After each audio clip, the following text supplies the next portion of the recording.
लड़ाई है। हाँ, आने वाले दिनों में तो लड़ाई है, मुझे तय करेगी कि इस देश की गद्दी पर गांधी को मानने वाले बैठेंगे या गोडसे को मानने वाले बैठेंगे। ये लड़ाई बहुत बड़ी लड़ाई है, इसलिए त्रिपुरा वालों आपको भी एकजुट होना पड़ेगा। आपको ये समझना पड़ेगा कि भाजपा के खिलाफ पूरे देश में अगर कोई लड़ रहा है तो सिर्फ राहुल गांधी लड़ रहा है और कोई नहीं लड़ रहा है।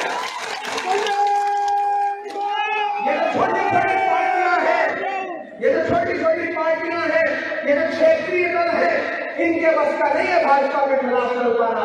कौन लड़ रहा है? सिर्फ कांग्रेस लड़ रही है। मैं गवा रहा हूं, जब आपकी रसोई गैस जो कांग्रेस पार्टी के शासनकाल में 350-400 रुपए की बिका करती थी, वो आज कितने की बिक रही है? 1000 के पार। पेट्रोल और डीजल जो 65 रुपए लीटर हुआ करता था, 60 रुपए लीटर हुआ करता था, आज 100 रुपए के पास पहुंच गया। सेंचुरी मार रहा है। और भाजपा के नेताओं का जो भाषण याद करो, जब सुषमा स्वराज जी सुषमा स्वराज जी पार्लियामेंट में खड़ी होकर कहती थी कि जब डॉलर के मुकाबले रुपए की कीमत गिरती है तो देश की प्रतिष्ठा गिरती है। और आज हालत क्या है कि डॉलर के मुकाबले रुपया 82 रुपए के पार चला गया। प्रधानमंत्री जी की उम्र से भी आगे निकल गया। लेकिन आज कोई सवाल करने वाला नहीं है। आपको सवाल करना पड़ेगा, क्योंकि ये लड़ाई बहुत बड़ी है। और इस लड़ाई में आप सारे लोग अगर डट के नहीं खड़े हुए तो आप नहीं हारेंगे, बल्कि देश हारेगा। इसीलिए राहुल गांधी ने पीड़ा उठाया। उन्होंने कहा कि मेरे पांव में भले ही कितने छाले आए, लेकिन मैं देश के दिल में छाले नहीं पड़ने दूंगा।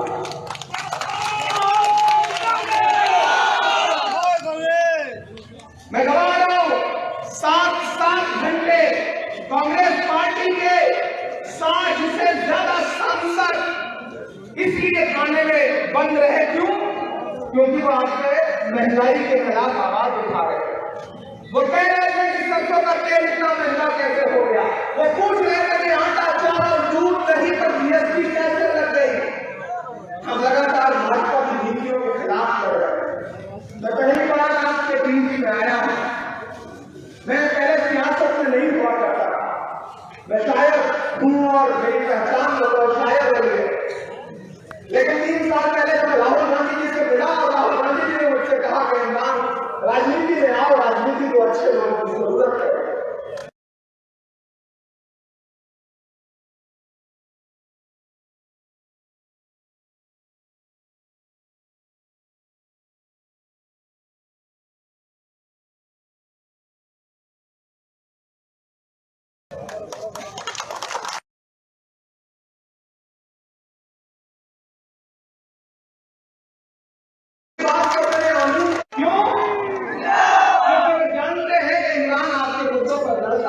आपके लिए बोलता है।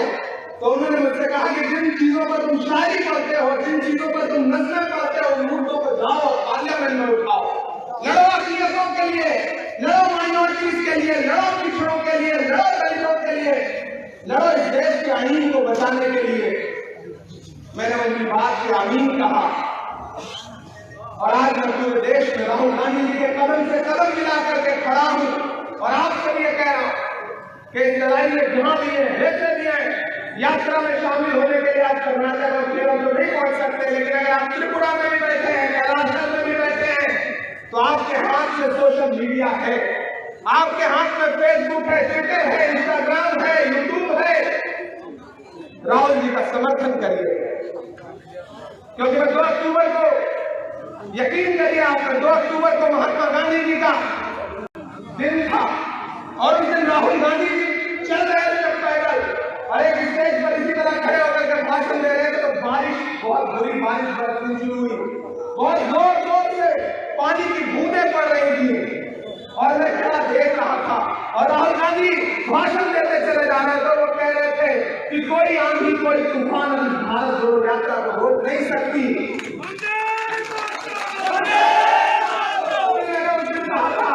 कि चाहे बारिश हो या आंधी, नहीं रुकेगा राहुल गांधी। ये राहुल गांधी है, ये हमारे दौर का गांधी है। मैं 1947 में नहीं पैदा हुआ, उस दौर में पैदा हुआ तो होता तो शायद महात्मा गांधी के साथ इसी तरह अंग्रेजों के खिलाफ चल रहा होता। लेकिन आज मैं राहुल गांधी के दौर में पैदा हुआ हूँ, तो मैं राहुल गांधी के कंधे से कंधा मिला के चल रहा हूँ। क्यों चल रहा हूँ? ताकि आने वाले दिनों में जब आने वाली नस्लें मुझसे पूछे कि दिल्ली की गद्दी पर बैठे हुए फासिस्ट सोच के लोग जब भारत को लूट रहे थे, तोड़ रहे थे, जब भारतीय जनता पार्टी के सांसद खड़े होकर के मंचों से ये कह रहे थे कि माइनॉरिटीज का बहिष्कार करो, जब भाजपा के अनुषंगिक संगठनों से जुड़े हुए लोग गालियां दे रहे थे मंचों पर खड़े होकर के, जब गुजरात में बिल्किस के बलात्कारियों को भारतीय जनता पार्टी की सरकार रिहा कर रही थी और प्रधानमंत्री चुप थे, ऐसे में तुम कहां थे? डराने वाली नस्लें मुझसे ये सवाल पूछेंगी तो मैं अलग ऐलान कह सकूंगा कि मैं झुका नहीं, मैं रुका नहीं, मैं छुप छुपा के खड़ा नहीं। जो डटे हुए थे महाकर्म को में खड़ा रहा। मैं राहुल गांधी के कंधे से कंधा मिलाकर चल रहा था, लड़ रहा था, मैं डरा नहीं था, मैंने परवाह नहीं की थी। त्रिपुरा वालों में आपकी हिम्मत को सलाम करता है। आप ऐसी सरकार के खिलाफ संविधान बचाने की लड़ाई लड़ रहे हैं जो सरकार कहने के लिए लोकतंत्र में विश्वास रखती है, लेकिन पिछले 4.5 साल में त्रिपुरा में किया गया उनका हर काम ये बताता है कि उन्हें न तो लोकतंत्र से प्यार है, न डॉक्टर बाबा साहब भीमराव अम्बेडकर के लिखे हुए संविधान से प्यार है। ऐसे में इस लड़ाई में आपका साथ आना हमें मजबूत करता। हम भारत जोड़ने निकले हैं, हम भारत जोड़ते जाएंगे। यहाँ से जाके परसों मिलूंगा राहुल जी से, तो मैं बताऊंगा कि मैं कैलाश कर गया था, मैं त्रिपुरा गया था और वहां इस तरह से हजारों लोग कांग्रेस का झंडा हाथ में लेकर के आपके समर्थन में निकले हैं। आप कर्नाटक में पैदल चल रहे हो, लेकिन आपके कदमों की जो गूंज है वो त्रिपुरा के कैलाश तक में सुनाई पड़ रही है। राहुल गांधी जी से जाके बताऊंगा। मैं आपसे भी ये कह रहा हूं कि हम भारत जोड़ने निकले हैं, हम भारत जोड़ते जाएंगे। नफरत के सभी तूफानों को हम पीछे छोड़ते जाएंगे। पैरों में भले ही छाले हैं, दुश्वार भले ही निवाले हैं, कोई कितना भी हमें रोके पर हम सब नहीं रुकने वाले हैं। चट्टान बने हम होंगे खड़े, चट्टान बने हम होंगे खड़े, जो भी आंधी का रास्ता है, हम जिस रास्ते पर निकले हैं यही गांधी का रास्ता है। हम जिस रास्ते पर निकले हैं ये ही गांधी का रास्ता है। चाहत की गवाही बन करके, जज्बों की सियाही बन करके छोड़ कर निकले हैं, राहुल के सिपाही बन करके। आंधी आए, तूफान आए, मुमकिन ही नहीं थक जाएंगे। जुड़ने की जो आखिरी हद होगी हम लोग वहां तक जाएंगे। हम जाएंगे, कश्मीर तक पहुंचेंगे, लोगों से मिलेंगे और लोगों से ये कहेंगे कि सरकार से डरो मत, ये खुद डरी हुई सरकार है, इसीलिए हिंसा कर रही है। ये चाहे त्रिपुरा से लेकर के दिल्ली तक की गद्दी पर जो बैठे हुए लोग हैं, ये डरे हुए लोग हैं, ये जानते हैं कि जिन जनता खड़ी हो गई इन्हें भागना पड़ेगा। ये जो देश को लूट करके चंद उद्योगपतियों का खजाना भर रही सरकार है, इसके हाथ से इकरार छीनना पड़ेगा, कुर्सी छीननी पड़ेगी और उनसे ये कहना पड़ेगा कि मत समझना डराने से डर जाएंगे।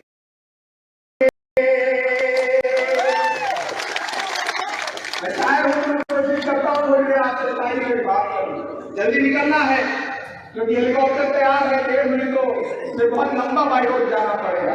मत समझना डराने से डर जाएंगे। कभी पीसीसी पर अटैक, कभी हमारे एमएलए पर अटैक, कभी हमारे वर्कर्स पर अटैक, लेकिन सुनो भाजपा के लोगों, आपके डीएनए में दंगा झगड़ा फसाद है, लेकिन कांग्रेसियों के डीएनए में डरना नहीं है, डरने वाले लोग नहीं है।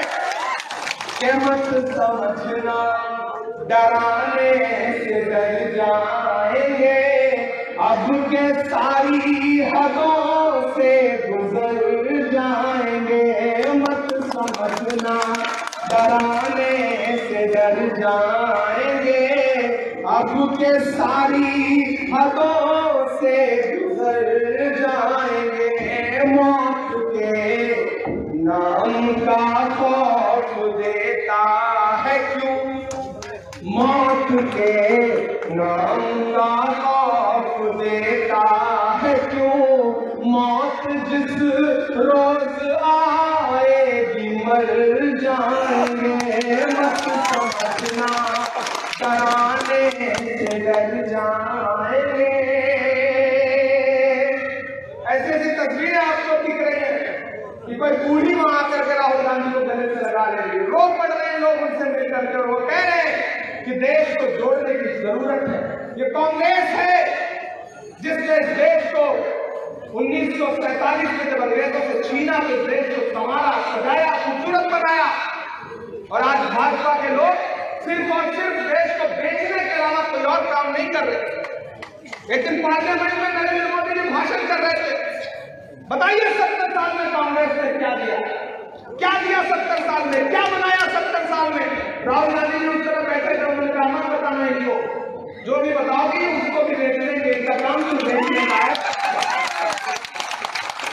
रेलवे बेच दिया, एयरपोर्ट बेच दिए, LIC बेच दी, सब कुछ बेच दिया, देश बेच दिया। ये बेचने वाले लोग हैं, ये बनाने वाले लोग नहीं है। तब मैं इनसे कह रहा हूं कि हमने समझम दिया, आगे गंगा दिया, हमने समझम दिया, आगे गंगा दिया। तुमने भारत को गंगा ही गंगा दिया, तुमने भारत को गंगा ही गंगा दिया। तुमने एक रंग के ख्वाब देखे मगर, तुमने एक रंग के ख्वाब देखे मगर, हमने हिंदुस्तान को तिरंगा दिया। ये तिरंगा बदन पर लपेटे हुए एक दिन इस जमीन में उतर जाएंगे। मत समझना डराने से डर जाएंगे। अब के सारी हदों से गुजर जाएंगे।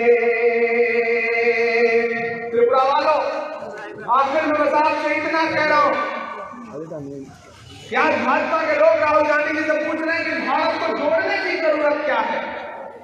आज तोड़ने वाले ये पूछ रहे हैं कि जोड़ने की जरूरत क्या है। आपने देश को तोड़ के रख दिया है भाजपा वालों। आज गली गली, गांव गांव, छोटे छोटे शहरों तक में हिंदू, मुसलमान, सिख, ईसाई के बीच में नफरतें फैलाती। क्यों फैलाती? ताकि आप उनसे पूछ न सको कि वो खाने का तेल जो 70 रुपए लीटर था, 150 रुपए के लीटर कैसे हो गया। अगर पूछ न सको कि पेट्रोल डीजल जो 60 रुपए का था, वो 100 रुपए का कैसे हो गया।